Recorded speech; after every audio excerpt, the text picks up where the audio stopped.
슬픈 울음의 이런 주제로 하나님께 주신 은혜를 나누고자 하는 것입니다. 성경을 읽다 보면 울음소리가 막 들리는데 그 울음소리가 더 똑같지는 않습니다. 좀 작지만 숫자적 횟수로 작지만 기쁜 울음소리가 있고 또 그보다 더 작은 은혜의 울음소리가 있고 그런데 굉장히 비교도 할 수 없을 만큼 슬픈 울음소리가 있는 것입니다. 창세기 4장 2장 14절에 자기 아우 베냐민의 목을 안고 우니 베냐민도 요셉의 목을 안고 우니라. 이 울음은 기쁜 울음이었습니다. 나이 17살에 애굽의 노예로 팔려온 요셉은 13년 동안 정말 피나는 그런 눈물의 세월을 지냈습니다.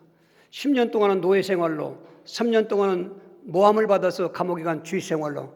그러나 구속사에 하나님의 큰 그 진행의 과정을 보면 그것은 요셉에게 나중에 그 기쁜 울음을 울 수 있는 기회를 주고 있는 것입니다.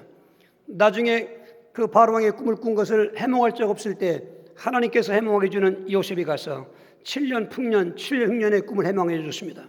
그 자리에서 바로는 인장반지를 빼서 요셉에 끼워주고 죄수인 그였던 그를 그날의 국무총리가 되게 만들었습니다. 그리고 7년 풍년이 지나가는 동안 요셉의 경제정책은 완전 성공해서 바로는 큰 그 곡식과 부를 가지고 있습니다. 그 뒤에 이어온 7년 흉년은 아주 모진 흉년이었습니다. 전 세계적인 흉년이었습니다. 그래서 모든 나라마다 양식이 떨어져가고 있을 때 흉년든 그 7년째 된 그 2년 후에 9년째 된 7년 그 흉년 다음에 2년이니까 9년 흉년째 되는 그 해에 그 가나안 땅에 있는 야곱은 소문을 들었습니다. 그래서 자녀들을 보낸 것입니다. 이 자리에 요셉을 만났습니다. 물론 애굽의 노예로 팔았기 때문에 살았으리라고는 생각도 안 했던 요셉인데 알고 보니까 그 나라의 총리가 된 것입니다. 그리고 더 기맥힌 그 울음은 바로 베냐민과의 재회였던 것입니다. 어렸을 때 헤어졌던 이 베냐민, 그때 베냐민 나이는 아마 한 13살쯤 됐을 거라 생각하는 것입니다. 요셉과의 나이 차이가 서너 살 차이 있는 것입니다. 같은 형제지만 10명은 이복 형제였고 그리고 친형제인 요셉 목을 껴안고 막 우는 것입니다. 우리가 1983년 KBS 방송국에서 이산가족 찾기 운동을 했습니다. 6월 달서부터 11월 달까지 했을 때 10,000명이 좀 넘었습니다. 1,109명인가 숫자가 나오는데 우리는 TV를 볼 때마다 그들의 부둥켜 안고 우는 울음을 보았습니다. 너무 기뻐서 막 울부짖고 뭐 어떤 분들만 실수하는 사람도 있고 여러분 이렇게 우리가 감정을 표현하는 게 꼭 말만은 아닙니다. 이런 울음소리도 바로 감정을 표현하는 도구가 되는 것입니다. 여러분 기쁜 울음이 있길 주님으로 축원합니다. 또 숫자는 좀 작지만은 은혜를 받은 중에 은혜의 울음을 우는 울음도 있는 것입니다. 마가복음 14장 72절에 닭이 곧 두 번째 울더라. 이에 베드로가 예수께서 자기에게 하신 말씀 곧 닭이 두 번 울기 전에 내가 세 번 나를 부인하라 하심이 기억되어 그 일을 생각하고 울었다는 것입니다. 지금 그 예수님이 잡혀간 그 재판장 자리에 멀찌감치 따라갔던 그 베드로는 항상 우리는 멀찌감치 가면 안 돼요. 항상 같이 동행해야 돼요. 아멘. 앞서가면 안 되지만 늘 주님과 동행하면서 좀 뒤떨어져 갈 때 항상 동행해야 되는데 평소에 그랬던 이 베드로가 겟세마네 동산에 기도한다가 시험 들은 것입니다. 그래서 예수님을 그 자리에서 보면서도 들으면 예수님 들리는데도 3번씩이나 저 사람 모른다고 내가 맹세코 내가 저주받을지언정 모른다고 그런데 닭이 우는 겁니다. 시간적으로 몇 시간 안 됐지만은 바로 지난밤 시간이었습니다. 제자들에게 미리 다 얘기했습니다. 너희들이 나를 다 버릴 것이다. 그런데 다른 제자들이 서로 아니라고 안 하지만 그 중에 목청 높여 베드로가 말하기를 저 사람들은 다 버릴지라도 나는 절대 버리지 않겠습니다. 여러분 우리가 그런 고백이 있어야 되는 것입니다. 그의 결단은 당연하게 그의 심령에 있는 신앙이었던 것입니다. 그러나 기도 안 하면 그런 심령의 결단도 행함을 올 수가 없습니다. 자기의 어떤 위험이 느끼기 때문에 나 저 사람 모른다고 해. 그런데 닭이 우는 것입니다. 닭 울음소리를 들으면서 지난밤에 예수님이 하신 말씀이 생각난 겁니다. 내가 닭이 울기 전에 나를 3번 부인해라. 그 말씀을 듣는 순간 은혜가 미치는 것입니다. 죄가 회개되는 것입니다. 그래서 밖에 나가서 통곡하고 우는 것입니다. 여러분 말씀을 들을 때 은혜가 있길 바랍니다. 생각나도 안 했던 잊어졌던 죄들이 깨달아지게 하시고 여러분 죄를 깨닫는 건 은혜인 것입니다. 그럼 나도 모르는 그 마음속에 그런 회개의 눈물이 막 나오면서 울게 되는 것입니다. 이런 은혜의 눈물도 요즘은 말라져 가고 있는 시대입니다. 예전에는 예배 드리고 나오면은 눈이 퉁퉁 붓는 사람도 있고 밤새 기도한 사람도 보면은 목이 쉰 사람도 있고 그런 중에 가지가지 기적도 체험하고 영성이 막 회복도 했었는데 요즘은 눈에 눈물이 없습니다. 아주 가뭄내 그 먼지 나는 것처럼 눈빛이 아주 안 좋습니다. 여러분 말씀 은혜 받아야 됩니다. 말씀일 대로 은혜 받아야 됩니다. 은혜 받아야 사는 것입니다. 이 예배 후에 은혜의 눈물이 있길 주 여러분 축원합니다. 첫 번째 눈물은 오늘 본문에 있는 30절 말씀의 그 눈물인데 이 무익한 종을 바깥 온도로 내쫓으라 거기서 슬피 울며 이를 갈리라 하니라. 이건 지옥 간 자의 영원히 슬피 울 그 울음을 말하고 있는 것입니다. 보십시오. 이 세상에서의 울음은 세월 이야기라고 세월 지나가면 잊을 수 있는 슬픈 울음도 있습니다만 지옥은 세월이 없습니다. 한 번 지옥은 영원한 지옥인데 거기서 슬피 울며 그것도 이를 갈면서 운다는 것입니다. 여러분 이런 울음은 절대로 울면 안 되는 것입니다. 우리 예수 만났으면 정말 기쁜 울음, 은혜의 울음 울을지언정 이 슬픈 울음은 완전히 결박되고 치유되어야 되는 것입니다. 이 시간에 그런 시간 되길 주로 축원합니다. 우리 그러면은 이 슬픈 울음의 현장을 성경에서 많이 찾아보겠지만 이 5가지를 볼 텐데 이 5가지 중에 다른 것들은 다 끼어있기 때문에 오늘 5개로 정리하겠습니다. 첫 번째로 이 슬픈 울음은 굶주린 자가 슬피 울고 있는 것입니다.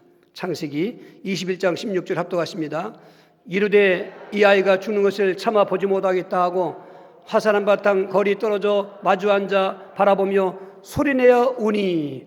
이 개정성경은 소리내어 울었는데 예전에 개혁성경은 방성대곡이었더라. 방성대곡. 글쎄요, 저는 그 번역이 더 좋아요. 그냥 소리내고 운 게 아닙니다. 큰 소리로 울었다는 겁니다. 이 굶은 자의 그 굶음의 슬픔 속에서 우는 슬픈 울음소리. 지금 하갈 그 모자, 하갈과 이스마엘은 집에서 쫓겨났습니다. 제 분수를 알고 가만히 있었으면 괜찮을 뻔했는데 그만 제가 먼저 아들 낳았다는 것 때문에 그 주인인 사라를 멸시하고 나중에 그 이삭을 낳는데 이삭을 또 이스마엘이 괴롭히니까 그 꼴을 보지 못한 그 사라가 저를 내쫓으라 하겠습니다. 그래서 그냥 내쫓지 않고 그 물가죽 한 가죽 부대 또 떡 한 가죽 부대에 메어서 그 사막에 내쫓은 것입니다. 그러면 그거 먹으면 죽어야 됩니다. 거기는 먹을 양식이 없습니다. 그러니 지금 가지고 나온 그 떡도 다 없어졌고 물도 다 마시고 나니까 이 아들이 배고프다고 목마르다고 울고 있는 거니까 자기도 그렇겠지만은 내가 자식이 죽는 거를 참아 못 보겠다. 그리고 화살수만 떨어질 만큼 거리를 놔두고 그 사막의 모리아를 쥐어떠가며 방성대고 하는 소리였습니다. 여러분 이 굶어 보신 적 있습니까? 우리 선조들은 많이 그런 세월을 지냈습니다. 어떠면은 그래서 인사도 아침 인사도 진지잡시오시오인 거죠. 충청 사투리죠. 진지잡시오시오. 얼마큼 그런 인사도 보면은 그 인사 속에 배어 있는 시대를 알 수 있는 것입니다. 배가 고파서 물로 배쳐온 식도 많이 있다는 얘기도 들었고 독일에 문화했던 꿰테는 눈물 젖은 빵을 먹지 않고는 인생을 논하지 말라는 유명한 말을 했어요. 인생을 살 때 먹는 문제가 그렇게 심각하다는 것입니다. 그 눈물 젖은 빵을 먹을 때 얼마나 그 사연이 기가 막히겠습니까? 우리가 찬밥신세라는 말도 있는데 소외된 자, 총궐로 그 따뜻한 밥도 못 먹고 그 쉬인 밥, 버린 밥 예를 들면 그 얼마나 절망스럽겠습니까? 그런 환경이 있을 때 거기서 기쁜 울음이 나오겠습니까? 은혜스러운 울음이 나오겠습니까? 슬픈 울음이 나오는 것은 그 감정의 실제적인 진실한 표현 아니겠습니까?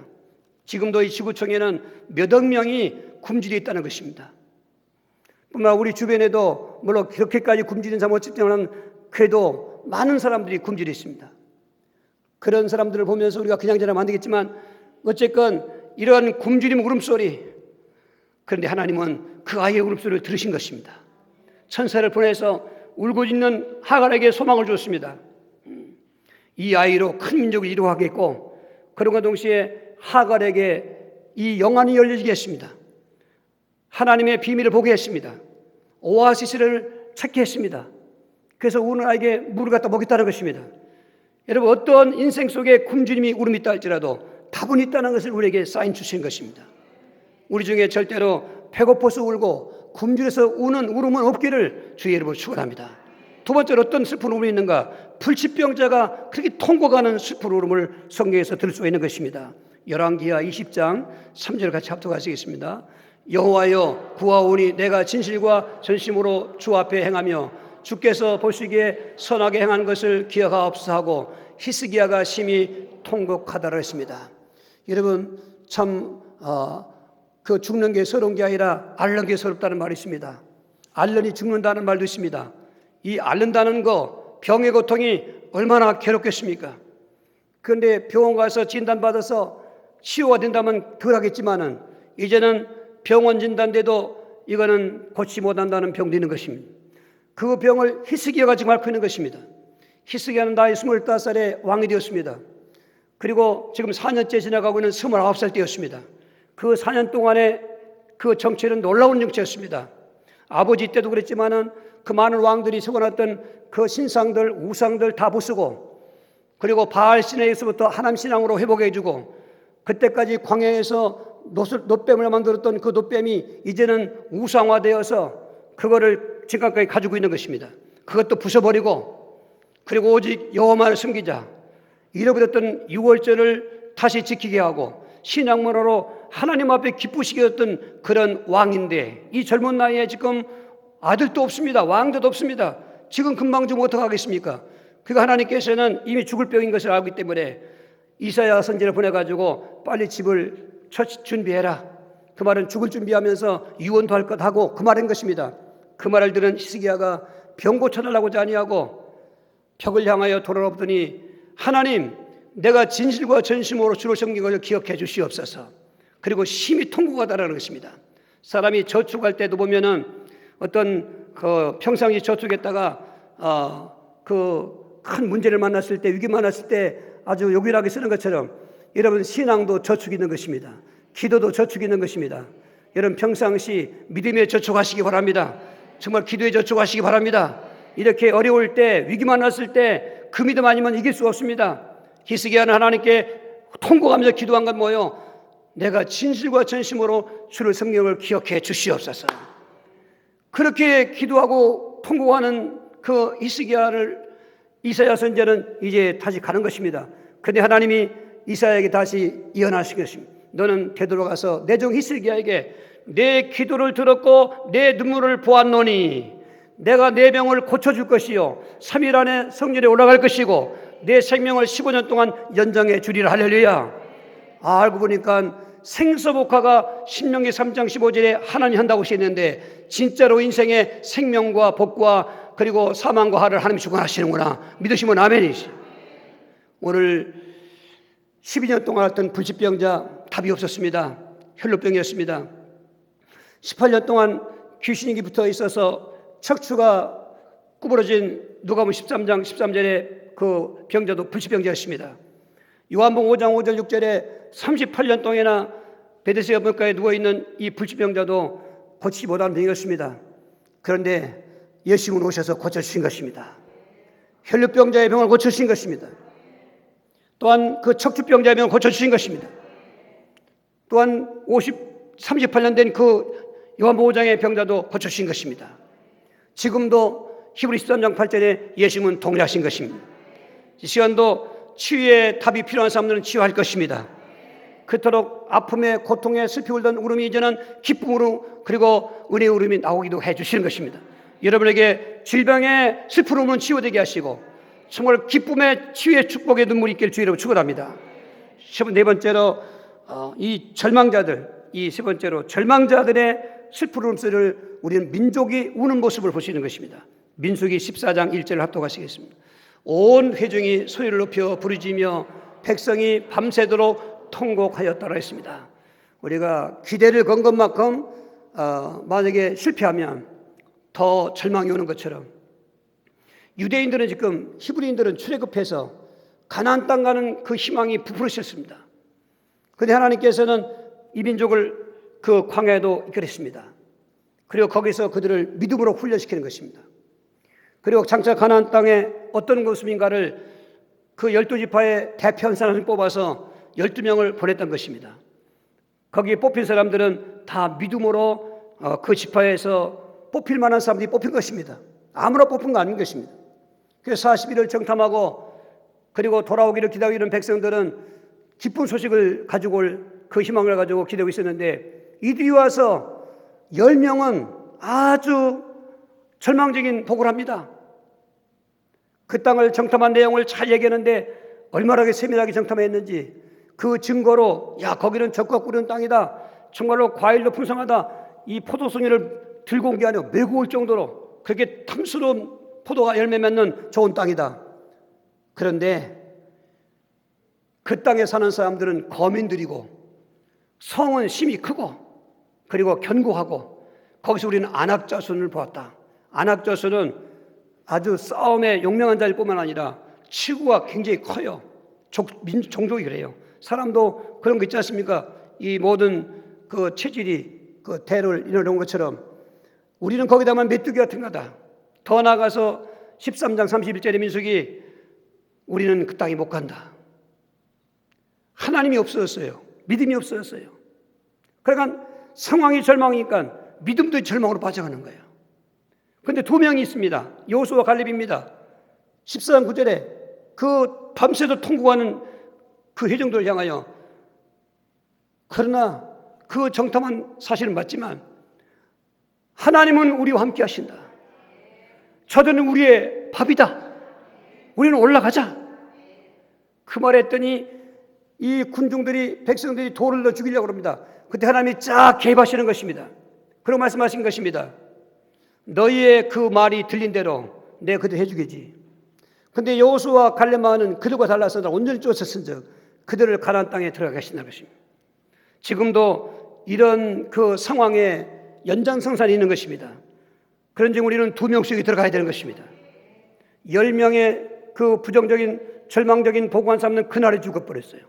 그리고 나머지 백성들은 그렇게 통곡하면서 슬피 울면서 절망하는 자들은 시간 지나가면서 살살 다 죽어버렸어요. 출애굽 1세대에 다 죽게 됐습니다. 오늘 코로나19라는 재앙은 우리의 상황을 정말로 적막하게 만들고 있는 것입니다. 특별히 예수 믿는 우리에게는 또 다른 절망이 오는 것입니다. 모든 일반적으로 장사도 안 되죠. 사업도 안 되죠.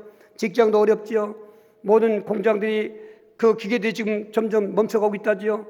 그 물량 받은 것이 다 이제 그 조선업 같은 것도 여러분 여러 가지가 다 이제 수출도 안 되고 그러니까 그동안은 몇 달 동안 잘 견뎠는데 그러니까 다 부정적인 거예요. 이게 상황이 절망적인 거예요. 이게 피부적으로 느껴오지 않습니까? 우리나라뿐만 아니지 않습니까? 전 세계적으로 지금 굉장히 절망적이죠. 그런데 여기서 믿는 사람들에게 좋은 교훈이 있는 것입니다. 이런 절망 앞에서 울으면 안 돼요. 이런 절망 앞에서 여호수아와 갈렙 같은 믿음을 가져야 돼요. 뜬구름 잡는 것 같고 호황핀 헛된 그런 허풍피는 말 같으니까 저들이 그들을 향해 돌을 설 리가 있지만은 여호수아와 갈렙은 믿었습니다. 하나님은 누구십니까? 창조주인 것입니다. 전능자인 것입니다. 이럴 때 믿음이 돋보여야 되는 것입니다. 이런 코로나19 속에도 믿음이 돋보여야 되는 것입니다. 정부에서 정책이 발표되었습니다. 지난 10일부터 종교 모임 금지하라는 것이죠. 정규 예배 후에 다른 건 다 금지하네요. 식당도 금지하는 폐지하는. 저는 여러 가지 느꼈습니다. 초대교회 때는 코로나19보다 더 무서운 재앙이었습니다. 유대교의 핍박이 있었죠. 로마인들이 핍박이 있었습니다. 또 사회적인 문화적인 핍박이 있습니다. 헬라 문화가 있습니다. 이교 사상. 저들은 모일 수가 없습니다. 모이면 잡혀가기도 합니다. 그런데도 성경 뭐라 말이죠? 날마다 성전에 모이는 것입니다. 마음을 같이어 성전으로 힘쓰는 것입니다. 여기에 편성해서 많은 성도들 중에 지금 교회로 이제 무너지고 있습니다. 내가 알고 있는 사람도 전화해보니까 3월달부터 지금 교회 안 나간답니다. 왜? 교회 못 나오기도 하는 거 있지만 그래도 거리두기 하면서 모이지 않습니까? 그것도 안 나가요. 이참에 넘어지는 거죠. 많이 넘을 거라 생각합니다. 그런데 이런 코로나19는 이유도 아닙니다. 더 큰 코로나19보다 더 큰 재앙인 것입니다. 거기서 이제는 모임을, 예배를 피할 것입니다. 전 생각했습니다. 다 안 모일지라도 나는 모인다는 것입니다. 이제는 고발할 자도 나올 것입니다. 그 모이지 말라는 거 모이면 그 발각되면 300만 원 벌금인 것입니다. 만약에 그 확진자가 이제 발생하면 교회 폐쇄시키는 것입니다. 그러니까 들으면 다 절망적인 것입니다. 그런데 성령님은 저에게 지혜 주신 것입니다. 초대교회로 돌아가라. 초대교회를 본받아라. 여러분, 명분이 분명하고 가치관이 있다면 모이지 못한다고 해서 모이지 않습니다. 교회라는 그 용어가 모이는 겁니다. 모이지 않으면 교회가 아닙니다. 에클레시아는 나는 부름받아 모이는 희동들을 말하는 것이 건물을 말하는 게 아닙니다. 교회가 지금 무너져가고 있습니다. 모임이 폐해져가고 있습니다. 합리화시킵니다. 지금 법이 이렇다. 시대가 이렇다. 그런데 신앙은 절대로 그런 그 상황에 편성할 수가 없습니다. 그 대신에 우리가 철저하게 방역하고 철저하게 조심하고 쓸데없는 데 가지 마시고 그리고 하나님께서 지켜주시는 것입니다. 그냥 갈 때다 갈 거 먹을 다 먹고 그러면서 지켜주는 게 아닌 것입니다. 여러분 조심하십시오. 갈수록 절망의 늪에 빠지고 있습니다. 이럴 때일수록 우리는 믿음이 온전케 하신 예수를 바라봐야 되는 것입니다. 이 절망하는 백성들은 다 죽었습니다. 그러나 절망 앞에서 하나님을 믿고 희망 갖던 두 사람은 살았습니다. 우리가 살아있는 그 사람 속에 들어가기를 주의로 축원합니다. 네 번째로 죽음 앞에서 그 슬퍼하는 사람들 볼 수 있습니다. 죽은 자는 울 수 없지만은 죽은 자를 놓고 슬피 우는 사람들. 요한복음 11장 33절 합독하시겠습니다. 예수께서 그가 우는 것과 또 함께 온 유대인들이 우는 것을 보시고 심령에 비통히 여기시며 불쌍히 여기사 그 뒤 4절 5절 보면 예수님도 울었다라는 것입니다. 그래요. 사람이 그 운명을 달리한 그 자리 가서는 웃으면 안 됩니다.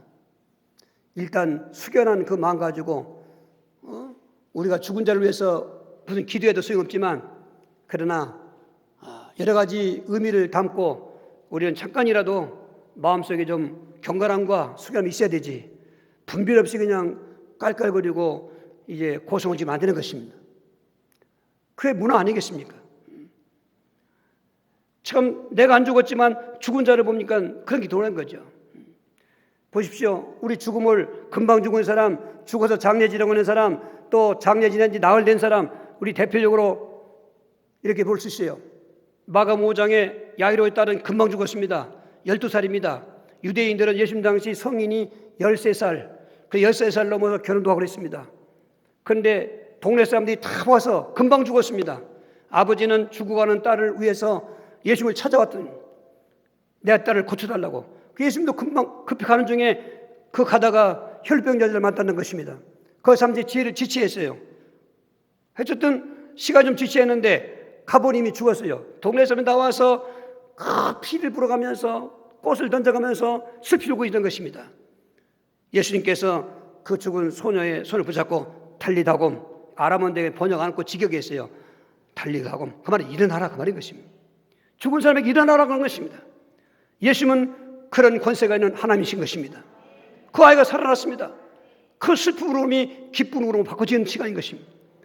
누가복음 7장 13절 이하에 수가성을 방문하고 있었는데 온 성안이 떠나갈 정도로 슬피 우는 그런 장리한 일이 오는 것입니다. 보니까 과부의 아들이었습니다. 이 어머니는 남편이 죽었습니다. 남편 죽었을 때 얼마나 울었을까요? 슬피 울었을까요? 그런데 아들마저 죽은 것입니다. 이거는 상상할 수 없는, 당해보지 않았으면 알 수 없는 그런 울음인 것입니다. 그 장례 지내려고 관을 메고 나오는 관우에다가 예수 서러놓고 청년아 일어나라 한 것입니다. 청년이 일어났습니다. 할렐루야. 그 어머니는 얼마나 기뻤을까. 그분은 도대체 어떤 분이길래? 그분은 생명의 주인이기 때문에 그렇습니다. 이제 나흘 됐습니다. 장례 지낸 지. 그 오빠가 죽었다는 소식에 처음에는 지금 병들었다고 했습니다. 그런데 예수님이 왠지 이틀이나 머물러요. 빨리 가셔야 되는데 여기 하나님께서 계획이 있습니다. 죽은 자를 살리시어서 영광을 받으시는 것을 보시기 위해서 이미 이 사람은 살릴 것을 알기, 예수님이 살리고 했기 때문에 갔더니 그 마르다 마리아가 예수님과 늘 얼마나 친했습니까? 얼마나 슬피 우는지 예수님도 그 자리에서 울었다는 것입니다. 그리고는 무덤을 찾아갔습니다. 그리고 무덤 앞에 가서 나사로야 나오너라 일어나라 그 말인 것입니다. 그런데 나사로가 살아나서 나오는 것입니다. 이들의 가정이 얼마나 기쁨이 있겠습니까? 오늘 죽음은 큰 울음인 것은 사실입니다. 슬픈 울음인 것은 사실인 것입니다. 그런데 우리에게는 나는 부활이요 생명이니 나를 믿는 자는 죽어 살았고 살아 믿는 자는 영원히 죽지 아니하리라. 할렐루야. 그런 희망이 있어서 처음에는 숙연한 감정 같지만은 그러나 슬픔으로 몰아오면 계속 있지 않은 것입니다. 어제 지난주에 어머니가 죽어서 장례 지낸 그 아들이죠. 우리 가봉부 알지 않습니까? 참 기맥힌 그 울음들 있었습니까? 그런데 그분이 이제 그 직장이 보령인데 찾아왔어요. 찾아와서 고마웠다 하면서 그날의 그 아들 모습하고 어제 아들 모습이 달랐어요. 그날에 그분은 예수를 영접했거든요. 그 슬픈 울음 현장에서 예수를 영접했거든요. 지금은 믿음이 잘한 것도 아니지만 잘 모르지만 그래도 예수님의 영이 내주하시는 그 심령 속에는 그렇게 비통해서 울만 오지 않은 것입니다. 이제는 울음을 이겨야 된다. 이제는 기쁘게 살아야 된다. 말씀했습니다. 오늘 생명의 주가 되신 예수님이 우리 안에 계신 것입니다. 우리 한 번 다 죽을 것입니다. 내가 죽으면은 누군가는 울어주게 되겠지만은 그러나 내가 살아있을 동안 누군가 죽었을 때는 애통한 한 번도 갖겠지만 그런 면에서 내 스스로는 내가 죽으면 안 죽었지만은 내가 죽음의 순간에도 나는 부활한다는 믿음 가지고 우리는 기쁘게 울 수 있는 믿음으로 바꿔지기를 주의 이름으로 축원합니다. 다섯 번째로 이 지옥간 자가 영원히 슬피 우는 오늘 본문의 슬픈 울음을 듣게 되는 것입니다. 다시 한번 25장 20절 합독하시겠습니다. 30절 이 무익한 종을 바깥 어두운 데로 내쫓으라. 거기서 슬피 울며 이를 갈리라 하니라 하십니다. 이 사람은 불신자가 아니었습니다. 달란트 받은 사람들은 다 믿는 사람이었습니다. 그런데 달란트를 땅에 묻어놨습니다. 주인 되신 예수님께서 이제 오셔서 그 계산하자 보니까 땅에서 파내어서 한 달란트 주는 것입니다. 여러분 한 달란트 땅에 묻어놔서 이 사람이 슬피 우는 게 아닙니다. 왜 한 달란트를 땅에 묻어놨는가? 달란트를 주었을 때는 믿음을 주었을 때는 믿음으로 살라고 준 것입니다. 그런데 이자는 믿음으로 안 사는 것입니다. 안 산 이유가 있습니다. 당신은 굳은 사람이지 않습니까? 이 굳다는 그 원문이 바로 악하다는 표현이 있습니다. 완고하다는 뜻입니다. 바늘로 찔러도 피난보가 안 나는 것 같은 그런 의미를 말하는 것입니다. 우리 예수님을 믿을 때 예수님을 알고 믿어야 되는 것입니다. 우리 예수님은 굳은 분이 아닌 것입니다. 우리 예수님은 해치지 않은 데서 모으고 심지 않은 데서 거둔 분이 아닌 것입니다. 해친 데서 거두는 것입니다. 모으는 것입니다. 심은 데서 거두게 하는 것입니다. 손 하나 안 까도 안 까딱 안 해도 그냥 먹고 살기에는 그런 한 주님이 아닌 것입니다. 일하는 자에게 먹을 거 주시는 것입니다. 여러분 행한 대로 갚아주시는 것입니다. 그분은 굳은 분이 아니라 정말로 선한 분이시고 그리고 온유한 분이신 것입니다. 누가 울면 같이 울고 있고 누가 웃으면 같이 웃고 있고 똑같은 정말 우리가 같은 감정 갖고 계신 분인데 그분의 감정은 온전한 감정인 것입니다. 완고하지 않습니다. 피눈물 나는 그런 분이 안 나는 그런 분이 아닌 것입니다. 그분은 진짜로 믿음의 주가 되시는데 이자는 그거를 안 믿은 것입니다. 당신은 굳은 사람이라 이렇게 얘기한 것입니다. 그래서 밤새 울고 아침에 그리고 아침에 일어나서 누가 죽었냐고 하는 것처럼 정말 평생 예수 믿고 나서 죽음의 그 문턱이 앞에 있을 때 주님 앞에 설 시간에 만약 거기에 온전한 믿음이 아니면 어떻게 하겠습니까? 그때는 이미 되돌이킬 수 없는 것입니다. 그래서 일생 동안 우리 믿을 때 내 믿음을 점검하자는 것입니다. 믿음의 대상을 바로 알아야 되고 정말 믿음의 그 주님을 내가 바로 영접했어야 되고 믿음의 삶을 살아야 되는 것입니다. 오늘 그런 정말 온전한 믿음이 없는 분들이 많이 있는 것입니다. 종교 믿음 많이 있습니다. 그리고 나중에는 되느니 안 되느니 하고 예수 믿어도 소용이 없다고 그러고 아닙니다. 예수 믿으면 소용이 있습니다. 예수 믿는 사답이 있습니다. 왜냐하면 정말로 인생은 주님밖에 없습니다. 여러분 이자는 지옥에서 영원히 슬피 울 거라고 얘기했습니다. 거기서 나올 수가 없어요. 지옥은 영원한 지옥인 것이지 지옥 갔다가 나오고 그런 법이 없습니다.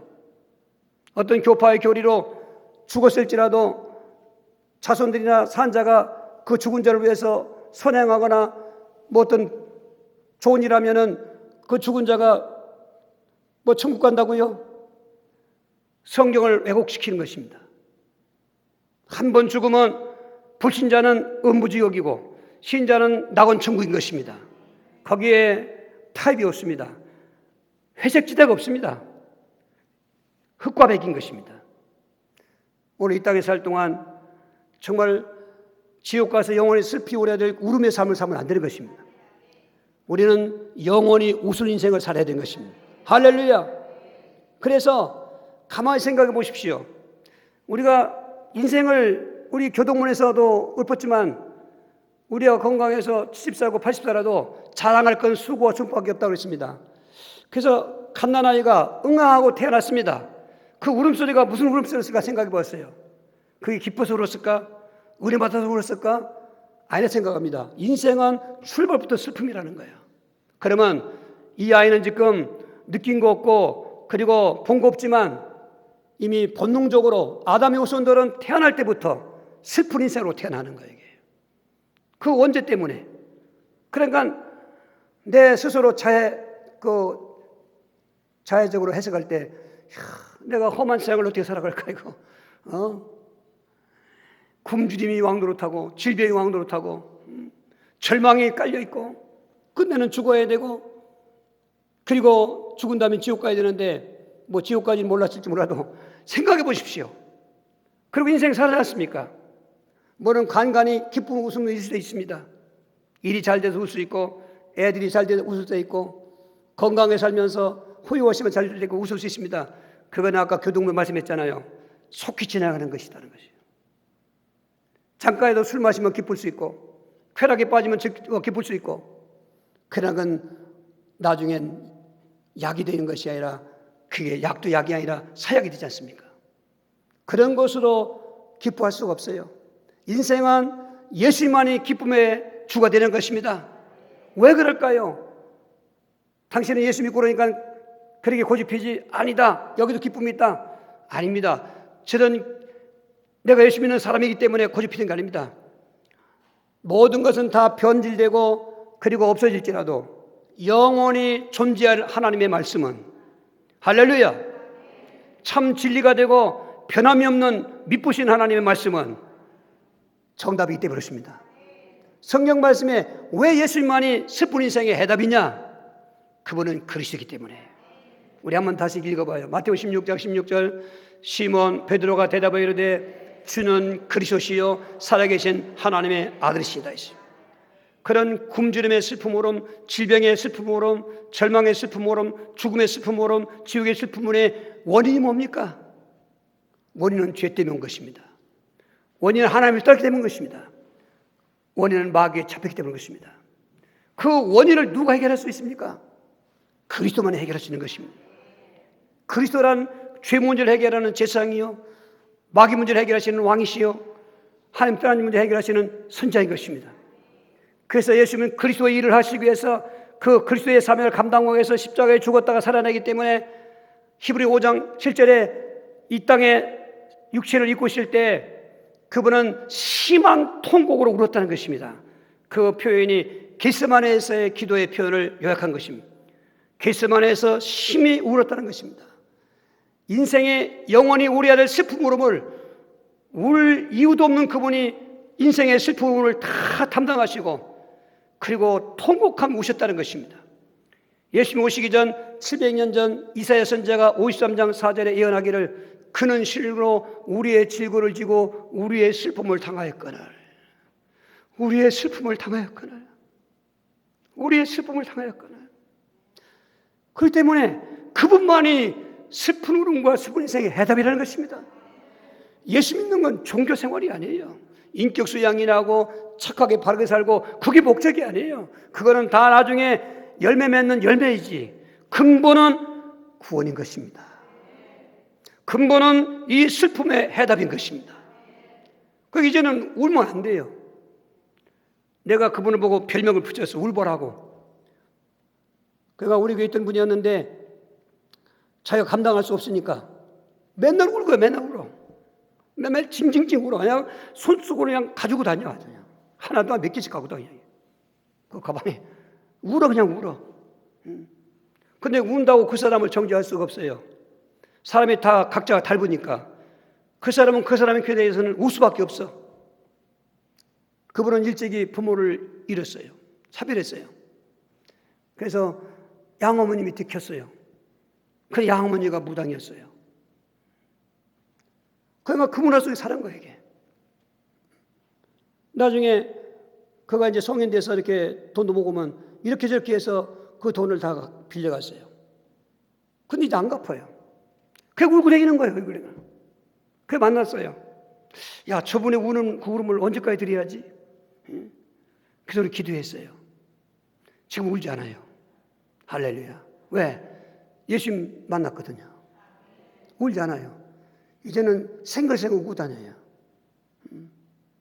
오늘 예수 믿는 건 그냥 형식이나 모양이 아닙니다. 실제입니다. 실제. 그러려면 왜 그분이 실제인가? 그리스도.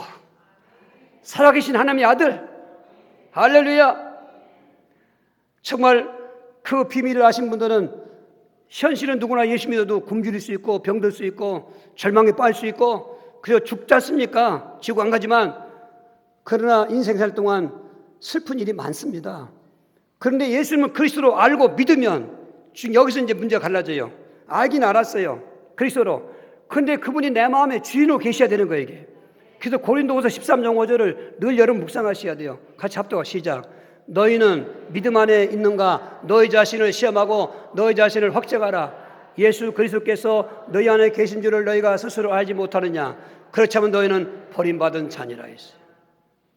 예, 모양 갖고 예수 믿는 게 아니에요. 야고보서 2장 19절 이하에 허탄한 사람들아, 행함이 없는 게 헛것인 줄 알지 못하느냐? 하나님이 한 분인 줄 알고 또 믿느냐? 귀신들도 하나님을 한 분이라고 믿고 떠느니라. 귀신들 하나님 잘 믿어요. 우리보다 잘 믿어요, 그 존재를. 그런데 귀신은 하나님께 순종하지 않습니다. 우리가 예수 믿으면서 믿음이라는 것은 반드시 생활과 연결되어 있다는 걸 아셔야 되는 거예요. 이게 오늘 지금 혼란이 왔어요. 믿음 따로 생활 따로. 그러니까 사람은 믿으면 구원 받는다, 믿으면 됐다, 그리고 생활은 이렇게 무시하는 거예요. 절대 그렇지 않습니다. 순서가 믿음이 먼저지 그 믿음이라면 생활이 같이 가야 그게 산 믿음이 되는 거예요, 이게.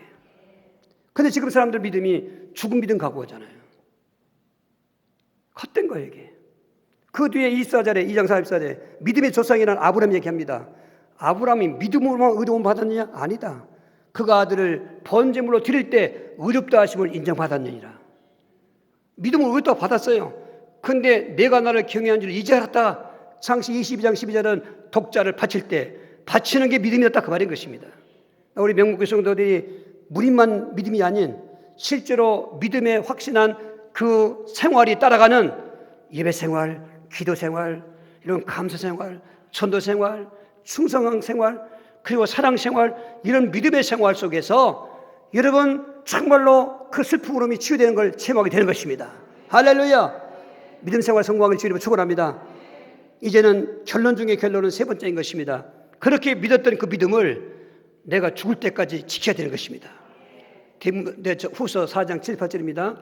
나는 선한 싸움을 싸우고 나의 달렸기를 마치고 믿음을 지켰으니 이제 후로는 나를 위하여 의의 면류관이 예비되었으므로 주고 의로우신 재판장이 그날에 내게 줄 것이며 내게만 아니라 주의 나타나심을 사모하는 모든 자에게도니라. 할렐루야. 믿음을 지켰으니, 믿음을 지키라는 것입니다. 빼앗는 자가 있다는 것입니다. 믿음을 빼앗기고 있어요. 여러분, 믿음 도둑질 당하면 다 끝난 거예요. 예수님 마태복음 16장에 천하를 얻고도 내 목숨을 잃으면 무엇이 유익하냐 그 말하잖아요. 천하 얻으면 뭐야? 지금 죽는데. 여러분, 목숨 얻었으면 뭐해? 믿음 없으면 소용없지요. 그 말은 더 중요한 게 믿음이라는 것입니다. 믿음을 지켜야 돼요. 빼앗는 자가 지금 탐만 지금 보고 뺏으려고요. 내가 소홀히 여길 때 뺏어가는 겁니다. 한꺼번에 못 뺏어요. 조금씩 뺐습니다. 왠지 모르게 교회 생활에 갈등이 오고 교회 가고 싶지 않습니다. 예배를 드려도 졸기나 하고 별로 이렇게 애절하게 그런 집중이 안 되는 것입니다. 지금 믿음 뺏어가고 있어요. 자신이 똑똑히 차려야 돼요. 나머지 뺏기기 전에 정신 바짝 차려야 돼요. 그리고 믿음을 회복하셔야 돼요. 믿음은 여러분 믿음 생활 성공하면 회복돼요.